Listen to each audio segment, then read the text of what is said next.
നമസ്കാരം. പതിരും കതിരും.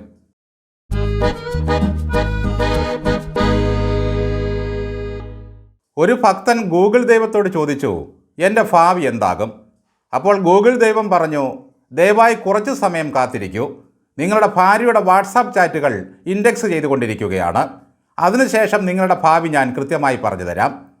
ഈ ഫലിതം ഓർമ്മ വന്നത് ഇന്ന് മനോരമയിലെ ഒരു വാർത്ത കണ്ടപ്പോഴാണ്.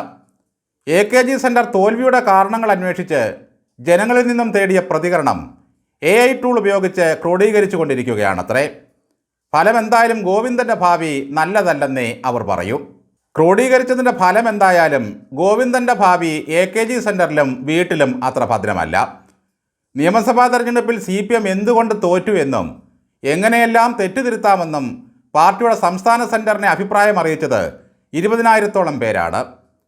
തോൽവിയുടെ കാരണങ്ങളും തിരുത്തൽ നിർദ്ദേശങ്ങളും സമൂഹ മാധ്യമ പ്ലാറ്റ്ഫോമിലൂടെയാണ് പാർട്ടി ശേഖരിച്ചത്. ഇതിന് പ്രകാരം 2 മാസത്തിനിടെ വാട്സാപ്പിലേക്ക് സന്ദേശം അയച്ചത് 17,000 പേരാണ്. 2,300 ഇമെയിൽ സന്ദേശങ്ങൾ ലഭിച്ചു. വെബ്സൈറ്റിൽ 300 പേർ നിർദ്ദേശങ്ങൾ സമർപ്പിച്ചു. ഇങ്ങനെ കിട്ടിയ മുഴുവൻ നിർദ്ദേശങ്ങളും AI ടൂൾ ഉപയോഗിച്ച് വേർതിരിക്കാനാണ് പാർട്ടി തീരുമാനിച്ചിരിക്കുന്നത്. അതിനായി ഈ മേഖലയിൽ പ്രാവീണ്യമുള്ള ഏജൻസിയെ ചുമതലപ്പെടുത്തിയിരിക്കുകയാണ് പാർട്ടി.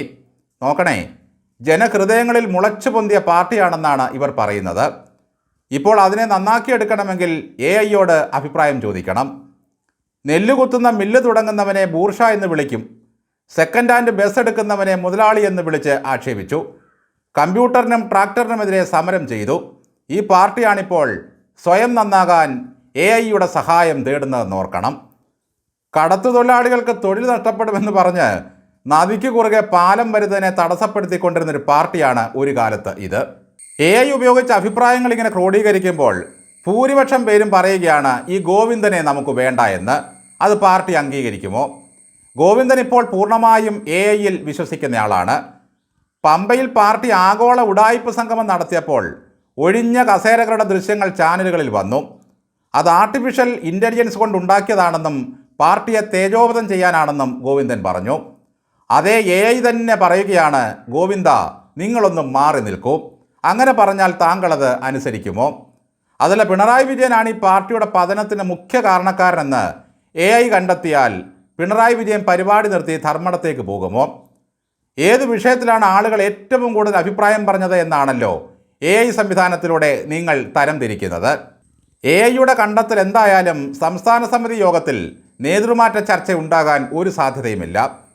300 പ്രതിനിധികൾ പങ്കെടുക്കുന്ന യോഗത്തിന് മുന്നോടിയായി കോഴിക്കോട് ജില്ലയിൽ 200 കുടുംബ സംഗമങ്ങളാണ് സംഘടിപ്പിക്കാൻ പോകുന്നത്.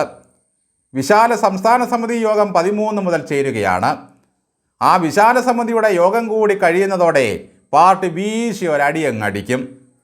എന്തുകൊണ്ട് ഈ തെരഞ്ഞെടുപ്പിൽ പാർട്ടി തോറ്റു എന്നറിയാൻ എന്തിനാ ഗോവിന്ദ AIയും കമ്പ്യൂട്ടർ ജാതകവും? പെരുവഴിയിലിറങ്ങി 10 പേരോട് ചോദിച്ചാൽ അവർ പറഞ്ഞു തരും മണിമണിയായി ഉത്തരം. മനുഷ്യരെ കേൾക്കേണ്ടതിന് പകരം പാർട്ടി ഇപ്പോൾ കമ്പ്യൂട്ടറിനെയും സമൂഹ മാധ്യമ പ്ലാറ്റ്ഫോമുകളെയുമാണ് ആശ്രയിക്കുന്നത്. എന്തായാലും കർക്കിടക മാസത്തിൽ നല്ല ഒന്നാന്തരം ആയുർവേദ ചികിത്സയാണ് പാർട്ടിക്ക് കിട്ടിയത്. 10 തോരൻ കൂട്ടിയത് കൊണ്ടോ മരുന്ന് കഞ്ഞി സേവിച്ചത് കൊണ്ടോ എണ്ണത്തോണിൽ കിടന്ന് മലർന്നു കിടന്നത് കൊണ്ടോ ഒന്നും മാറുന്ന തട്ടുകടല്ല പാർട്ടിക്കുണ്ടായിരിക്കുന്നത്. മിന്നാമിനിങ്ങനെ ഊതുന്ന കുരങ്ങനാണ് ഈ പാർട്ടി. കുരങ്ങൻ്റെ വിചാരം ആ പ്രാണിയെ ഞാൻ കയ്യിലെടുത്ത് ഊതുന്നത് കൊണ്ടാണ് അത് മിനുങ്ങുന്നത് എന്നാണ്. കർക്കടകം രാശിയിലാണ് പാർട്ടി ഇപ്പോൾ നിൽക്കുന്നത്. മറ്റുള്ളവരിൽ നിന്ന് നിങ്ങളുടെ ഡാറ്റ സംരക്ഷിക്കാൻ എപ്പോഴും ഫയർവാൾ ഓൺ ചെയ്തു വയ്ക്കുക. ചെറിയൊരു വൈറസ് മതി നിങ്ങളുടെ മൂഡ് മാറ്റാൻ. ED എപ്പോഴാണ് ഗോവിന്ദനെയും സെറ്റുകാരെയും തിരക്കി വരുന്നത് എന്ന് ആർക്കും അറിയില്ല. അവരെ ആക്രമിക്കാൻ ഗുണ്ടകളെ വിളിച്ചുകൂട്ടിയതിൽ നിങ്ങൾക്ക് പങ്കുണ്ടോ എന്ന് അന്വേഷിക്കുകയാണവർ. അതിന് AI ഒന്നും വേണ്ട, പോലീസിൻ്റെ കുനിഷ്ഠ ബുദ്ധി മതി. തോറ്റു തുന്നമ്പാടി ഇത്രയും കാലമായിട്ടും കേന്ദ്ര കമ്മിറ്റി കൂടി കാരണം കണ്ടെത്തി പരസ്യം ചെയ്തിട്ടും കേരളത്തിലെ CPMന് മനസ്സിലായിട്ടില്ല എന്തുകൊണ്ടാണ് പാർട്ടി തോറ്റത് എന്ന്. അങ്ങനെ വരാൻ ഒരു വഴിയുമില്ല എന്നാണ് ഇപ്പോഴും അവർ വിശ്വസിക്കുന്നത്. എന്തായാലും ഭരണം പോയി 2-3 മാസമായപ്പോഴേക്കും വല്ലാത്ത സാമ്പത്തിക ബുദ്ധിമുട്ടിലാണ് പാർട്ടി. ഉടൻ തന്നെ പിരിവ് തുടങ്ങുമെന്ന് കേൾക്കുന്നുണ്ട്.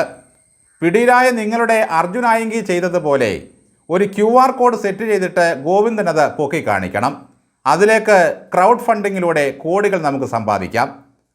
മോന്തായം വളഞ്ഞാൽ 64 വളയുമെന്നാണ് പഴഞ്ചൊല്ല്. അങ്ങനെ വളഞ്ഞ മോന്തായം വെച്ചുകൊണ്ട് പാർട്ടിയെ നന്നാക്കാൻ ജനങ്ങളിൽ നിന്നും അഭിപ്രായം തേടുന്ന ഈ പാർട്ടിയുടെ നല്ല മനസ്സ് നമ്മൾ കാണാതെ പോകരുത്.